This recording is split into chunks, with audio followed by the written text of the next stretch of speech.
Hi friends, welcome to our Tamil info. இன்னைக்கு ஒரு சூப்பரான வேலையை பத்தி பார்க்க போறோம். இந்த வேலைக்கு பாத்தீங்கன்னா தமிழ்நாட்டில் உள்ள ஆண் பெண் இருபாலருமே அப்ளை பண்ணலாம். அப்ளிகேஷன் மோட பொறுத்தவரைக்கும் பாத்தீங்கன்னா ஆஃப்லைன் தான் விண்ணப்பிக்கணும். இதுக்கு மாத சம்பளமா பாத்தீங்கன்னா உங்களுக்கு 80,000 கொடுக்குறாங்க. இதுக்கான குவாலிஃபிகேஷன் பார்த்தோம்னா மினிமம் 10th முடிச்சிருந்தாலே போதும். இதை தவிர நீங்க 12th, டிப்ளமோ, டிகிரி, இன்ஜினியரிங் அப்படின்னு எது முடிச்சாலும் தாராளமா அப்ளை பண்ணலாம். இந்த வேலைக்கு நம்ம எப்படி அப்ளை பண்றது, யாரெல்லாம் அப்ளை பண்ணலாம் அப்படின்னு ஃபுல்லா இந்த வீடியோல பார்ப்போம். இப்பதான் நீங்க முதல்ல நம்ம தமிழ் இன்ஃபோ சேனலுக்கு வர்றீங்க அப்படின்னா மறக்காம நம்ம சேனலை சப்ஸ்கிரைப் பண்ணிக்கோங்க. ஜாப் ரிலேட்டடா எல்லா வித இன்ஃபர்மேஷனும் உடனுக்குடனே கொடுத்துட்டு இருக்கோம். உங்க ஃப்ரெண்ட்ஸ் ரிலேட்டிவ்ஸ் யாராவது ஜாப் ரிலேட்டடா சர்ச் பண்ணிட்டு இருந்தாங்கன்னா அவங்களுக்கு இந்த வீடியோ ஷேர் பண்ணுங்க. இந்த ஜாப் வேகன்சி பார்த்தோம்னா wildlife institute of India இங்க இருந்து அறிவிச்சிருக்காங்க. இதுல பார்த்தா உங்களுக்கு பலவிதமான போஸ்டிங்ஸ் இருக்கு. ஃபர்ஸ்ட் பார்த்தோன்னா டெக்னிக்கல் அசிஸ்டன்ட். இது பார்த்தோன்னா உங்களுக்கு ஐடி லெவலில் எடுக்கிறாங்க. இதுக்கான ஸ்டார்டிங் சம்பளம் பார்த்தோன்னா உங்களுக்கு ஃபர்ஸ்ட் 34,400 கொடுக்குறாங்க. மேக்ஸிமம் பார்த்தீங்கன்னா 1,12,400 கொடுப்புன்னு சொல்லியிருக்காங்க. இதுக்கு பார்த்தோன்னா உங்களுக்கு ஒரு வேகன்சி இருக்கு. எஸ்சி கேட்டகரியில் இருக்கு. இங்க பார்த்தீங்கன்னா ஒவ்வொரு வேகன்சி பார்த்தீங்கன்னா ஒவ்வொரு கம்யூனிட்டி வைஸா பத்தி பிரிச்சிருக்காங்க. இதுக்கான குவாலிஃபிகேஷன் பார்த்தோன்னா பிஎஸ்சியில் நீங்க வந்துட்டு CS, IT, remote sensing, data science இதுமே முடிச்சுன்னு அப்ளை பண்ணலாம். இதை தவிர பார்த்தீங்கன்னா பிஇ, பிடெக்ல computer science, computer engineering, information technology, electronics communication சொல்லிட்டு இங்க நிறைய கொடுத்துருக்காங்க. ஸோ இதுல நீங்க எந்த கேட்டகரியில வந்தாலும் ஜாப் அப்ளை பண்ணலாம். அப்படி இல்லை அப்படின்னா நீங்க வந்துட்டு பிஎஸ்சி முடிச்சு நம்ம வந்து பிஜி முடிச்சோம் அப்படின்னா, அதாவது டிப்ளமோ இன் கம்ப்யூட்டர் சயின்ஸ் முடிச்சதுன்னா ஜாப்புக்கு அப்ளை பண்ணலாம். அதுவும் இல்லை அப்படின்னா உங்களுக்கு நீங்க வந்துட்டு 3 இயர்ஸ் வந்து டிப்ளமோ வந்துட்டு சிஎஸ் இல்லைன்னா ஐடி கோர்ஸ் அதாவது ஐடி டிபார்ட்மெண்ட் எடுத்து படிச்சீங்க அப்படின்னா இந்த ஜாப் வந்து அப்ளை பண்ணிக்கலாம். அடுத்து பார்த்தோன்னா டெக்னிக்கல் அசிஸ்டன்ட். இது பார்த்தோன்னா உங்களுக்கு இன்ஜினியரிங் லெவல் எடுக்கிறாங்க. ஃபர்ஸ்ட் பார்த்து வந்து டெக்னிக்கல் அசிஸ்டன்ட்ல பார்த்தோன்னா ஐடி லெவல் எடுத்தாங்க. இது பார்த்தோன்னா டெக்னிக்கல் அசிஸ்டன்ட்ல இன்ஜினியரிங். இதுக்கான சம்பளம் பார்த்தோன்னா அதே சேலரி தான். இதுல பார்த்தோன்னா யூஆர்ல ஒரு வேகன்சி இருக்கு. இதுக்கு பார்த்தோன்னா உங்களுக்கு 3 இயர் பார்த்தோன்னா ஃபுல் டைமா சிவில் இன்ஜினியரிங் முடிச்சிருக்கணும். அப்படி இல்லை ஆர்கிடெக்சர் முடிச்சிருந்தா அந்த ஜாப்புக்கு அப்ளை பண்ணலாம். அப்படி இல்லை அப்படின்னா நீங்க வந்து பிடெக்ல சிவில் இன்ஜினியரிங் முடிச்சிருக்கணும். அப்படி இல்லைன்னா பேச்சுலர் ஆர்கிடெக்சர் முடிச்சிருந்தா அந்த ஜாப்புக்கு வந்து அப்ளை பண்ணிக்கலாம். அடுத்து டெக்னிக்கல் அசிஸ்டன்ட்லேயே பார்த்தோன்னா ஆடியோ விஷுவல் கேட்டகரியில ஆட்களை தேர்வு செய்யறாங்க. இதுக்கான சேலரின்னு பார்த்தோன்னா அதே சேலரி தான். இதுல பார்த்தோன்னா எஸ்டி கேட்டகரியில ஒரு வேகன்சி எடுக்கிறாங்க. இதுக்கான குவாலிஃபிகேஷன் பார்த்தோன்னா நீங்க பேச்சுலர் சயின்ஸ்ல வந்துட்டு சிஎஸ், ஐடி, எலக்ட்ரானிக்ஸ் முடிச்சிருக்கணும். அப்படி இல்லைன்னா பிசிஏ, பிஇ, பிடெக்ல வந்துட்டு இங்க கீழே கொடுத்துருக்காங்க கம்ப்யூட்டர் சயின்ஸ் இல்ல கம்ப்யூட்டர் இன்ஃபர்மேஷன் டெக்னாலஜி இதுல ஏதாச்சும் ஒரு கேட்டகரி முடிச்சீங்கன்னா ஜாப்புக்கு அப்ளை பண்ணலாம். அடுத்து பாத்தீங்கன்னா ஃபீல்ட் டெக்னீஷியன். இதுக்கு பார்த்தோன்னா ஸ்டார்டிங் சேலரியா 19,900 கொடுக்குறாங்க. இதுல பார்த்தோன்னா உங்களுக்கு எஸ்சி கேட்டகரியில ஒரு வேகன்சி இருக்கு. இதுக்கான குவாலிஃபிகேஷன் பார்த்தீங்கன்னா 12th சயின்ஸ்ல 60% மார்க் எடுத்தாலும் ஜாப்புக்கு அப்ளை பண்ணலாம்.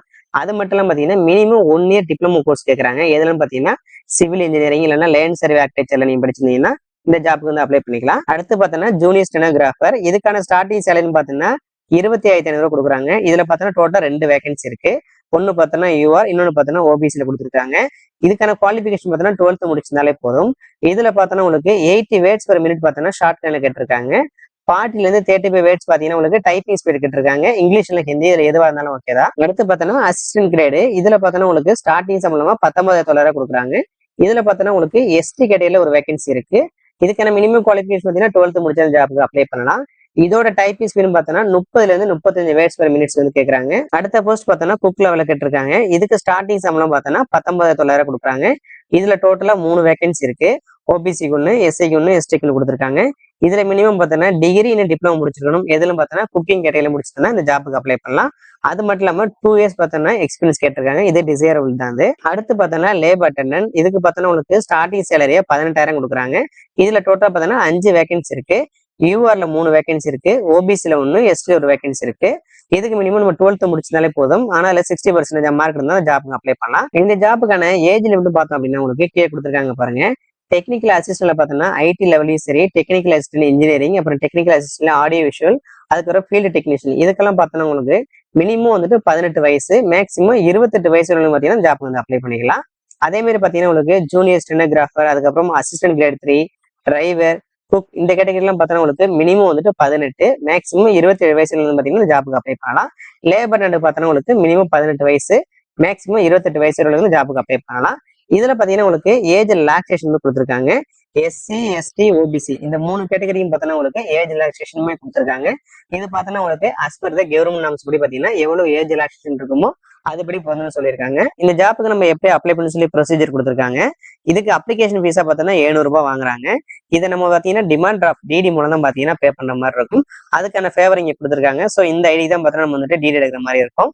இதை டிடி எடுத்து நம்ம வந்து அவங்களுக்கு அட்டாச் பண்ண மாதிரி இருக்கும். அதாவது நம்ம வந்து சர்டிபிகேட்ல அட்டாச் பண்ண பார்த்தீங்கன்னா கீழே கொடுத்துருக்காங்க பாருங்க. நம்மளுடைய செல்ஃப் அட்டஸ்டட் கேட்கறாங்க.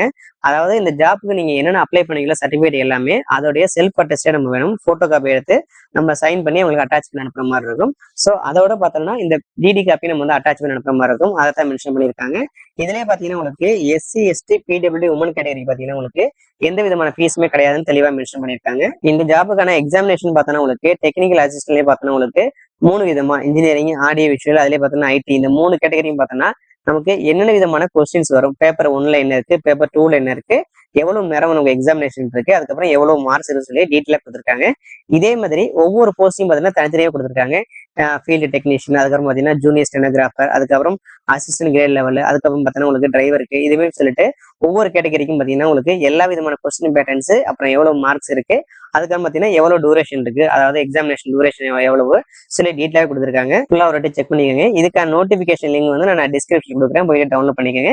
இந்த நோட்டிஃபிகேஷன் பார்த்தீங்கன்னா ஃபைனலாக வந்தீங்கன்னா உங்களுக்கு அப்ளிகேஷன் ஃபார்ம் இருக்கும். அதை தான் நீங்க பார்த்தீங்கன்னா ஃபில் பண்ணி அனுப்புற மாதிரி இருக்கும். ஸோ எல்லாமே பார்த்தீங்கன்னா ஒரே ஃபைல்ல இருக்கு. இதை நான் டிஸ்கிரிப்ஷன் லிங்க்ல கொடுக்குறேன், போய் டவுன்லோட் பண்ணிக்கோங்க. இந்த ஜாப்புக்கான அப்ளிகேஷன் ஃபார்ம் இதாங்க. இதுல பார்த்தோன்னா உங்க போட்டோ இந்த இதில் அட்டாச் பண்ணிட்டு அதுல வந்து கிராஸ் சிக்னேச்சர் பண்ணு சொல்லியிருக்காங்க. அதுக்கப்புறம் பார்த்தீங்கன்னா அட்வர்டைஸ்மெண்ட் நம்பர் கேட்டிருக்காங்க. அது பார்த்தோன்னா நீங்க இந்த நோட்டிபிகேஷன் ஓப்பன் பண்ணாலே அது மேலேயே இருக்கும், அதை நீங்க ஃபில் பண்ணிக்கலாம். அதுக்கப்புறம் பார்த்தீங்கன்னா நீங்க எந்த போஸ்ட்டுக்கு அப்ளை பண்ணீங்க, அப்ளிகேஷன் ஃபீஸ் டீட்டெயில் கேட்டிருக்காங்க, நம்ம டீட்டெயில் அனுப்பும் பார்த்தீங்களா அதோட டீட்டெயில்ஸ் கேட்டிருக்காங்க. அதுக்கப்புறம் நீங்க என்ன கேட்டகரி, எந்த போஸ்டிங், அதாவது உங்களுக்கு எந்த கேட்டகரியில அலாட் பண்ணியிருக்காங்களோ அந்த போஸ்டிங், அதை எதில் நீங்க அப்ளை பண்ண முடியும் சொல்லி டீட்டெயிலாக கேட்டிருக்காங்க. அதுக்கப்புறம் பார்த்தீங்கன்னா உங்க நேம்ஸ் வந்து கேபிட்டல் லெட்டர் கேட்டிருக்காங்க. அதுக்கப்புறம் உங்க ஃபாதர்ஸ் நேம், உங்களோட பர்மனன்ட் அட்ரஸ் கேட்டிருக்காங்க. அதுக்கப்புறம் பார்த்தீங்கன்னா உங்களுடைய இமெயில் ஐடி, ஃபோன் நம்பர், அதுக்கப்புறம் உங்க நியர்பைல எந்த ரயில்வே ஸ்டேஷன் சொல்லி கேட்டிருக்காங்க. அதுக்கப்புறம் உங்களுக்கு டேட் ஆஃப் பர்த் இயர் கேட்டிருக்காங்க. அது மட்டும் இல்லாமல் உங்களுக்கு இப்போ என்ன கரண்ட் ஏஜ் ஆகுது, அதை பார்த்தீங்கன்னா இயர்ஸ், மந்த், டேஸ், இது டீட்டெயிலாகவே கேட்டிருக்காங்க. அதுக்கப்புறம் பார்த்தோன்னா உங்களுக்கு வந்துட்டு என்னென்ன குவாலிஃபிகேஷன்ஸ் நீங்க டீட்டெயிலாக கேட்டிருக்காங்க. நீங்க வந்து எப்போ பாஸ் அவுட் ஆனீங்க, எந்த யூனிவர்சிட்டியில் படிச்சீங்க, எந்த இயர் முடிச்சீங்க, அதுக்கப்புறம் எந்த சப்ஜெக்ட் நீங்க மேஜரா முடிச்சீங்க, அதுக்கப்புறம் எந்த டிவிஷன், எவ்வளவு பர்சன்டேஜ் மார்க் சொல்லி டீட்டெயிலாக கேட்டிருக்காங்க. அடுத்து பார்த்தோன்னா உங்களுக்கு ஒர்க் எக்ஸ்பீரியன்ஸ் கேட்டிருக்காங்க. நீங்க வந்துட்டு எங்க ஒர்க் பண்ணீங்க, எவ்வளவு நாள் ஒர்க் பண்ணீங்க, எந்த அதோட அட்ரஸ் எவ்வளவு, உங்க சேலரி எவ்வளவு, அதுக்கப்புறம் உங்களோட நேச்சர் ஆஃப் ஒர்க் என்ன சொல்லி டீட்டெயிலாக கேட்டிருக்காங்க. அதுக்கப்புறம் பார்த்தீங்கன்னா அவங்களோட ரெஃபரன்ஸ் கேட்டிருக்காங்க. ஒர்க் பண்ணிருக்கீங்களா, அவங்களோட ரெஃபரன்ஸ் கேட்டிருக்காங்க. ரெஃபரன்ஸ் கான்டாக்ட் வந்துட்டு 2-3 கேட்டிருக்காங்க. அதுக்கடுத்து பார்த்தீங்கன்னா உங்களுக்கு வேற எதாவது ரெலவெண்ட் இன்ஃபர்மேஷன் தான் நீங்க அதை ஃபில் பண்ணிக்கலாம். ஃபைனலாக உங்க டேட்டு, பிளேஸ் போட்டு உங்க சிக்னேச்சர் போட்டு நீங்க ஃபில் பண்ணிக்கலாம். ஃபில் பண்ணி நீங்க வந்துட்டு எந்த அட்ரஸ் அனுப்பணும் பாத்தீங்க அப்படின்னா இங்க கொடுத்துருக்காங்க பாருங்க. இந்த அட்ரஸ் தான் பாத்தீங்கன்னா நம்ம வந்து போஸ்ட் அனுப்புற மாதிரி இருக்கும். இதை வந்து நீங்க வந்துட்டு ஸ்பீடு போஸ்ட் அப்படின்னா ரிஜிஸ்டர் போஸ்ட், இது மூலம் தான் பாத்தீங்கன்னா அனுப்புற மாதிரி இருக்கும். அதையுமே உங்களுக்கு தெளிவா சொல்லியிருக்காங்க. அது மட்டும் இல்லாம நீங்க இதெல்லாம் அட்டாச் பண்ணி பாத்தீங்கன்னா உங்களுடைய போட்டோகிராஃபி, அதாவது பாத்தீங்கன்னா உங்களுக்கு சர்டிபிகேட், அதுக்கப்புறம் ஏஜ் ப்ரூஃப் என்ன வைக்கிறீங்க, அதுக்கப்புறம் உங்களுக்கு ப்ரீவியஸ் எக்ஸ்பீரியன்ஸ், வேற என்னென்ன குவாலிஃபிகேஷன் நீங்க வைக்கிறீங்களோ அதோடைய ஜெராக்ஸ், அதுக்கப்புறம் அதிலே செல்ஃப் அட்டஸ்டட் காப்பி, அதாவது நீங்க எல்லாத்தையும் சைன் பண்ணிருக்கணும். அதையும் பாத்தீங்கன்னா இதோட அட்டாச்மெண்ட் அனுப்புற மாதிரி இருக்கும். அதுக்கப்புறம் நீங்க டிமாண்ட் ஆஃப் டிடி எடுத்தீங்களா, அதையுமே பாத்தீங்கன்னா இதோட அட்டாச்மெண்ட் அனுப்புற மாதிரி இருக்கும். இது எல்லாமே பாத்தீங்கன்னா நீங்க ஸ்பீட் போஸ்ட் இல்லைன்னா ரிஜிஸ்டர் போஸ்ட் மூலம் தான் அனுப்பணும்னு தெளிவா கொடுத்துருக்காங்க. இந்த வீடியோ பிடிச்சிருந்தா லைக் பண்ணுங்க. உங்க ஃப்ரெண்ட்ஸ் ரிலேட்டிவ்ஸ் யாராவது ஜாப் டேட்டா சர்ச் பண்ணிட்டு இருந்தாங்கன்னா அவங்களுக்கு இந்த வீடியோ ஷேர் பண்ணுங்க. மறக்காம நம்ம தமிழ் பற்றி சேனலை சப்ஸ்கிரைப் பண்ணிக்கோங்க.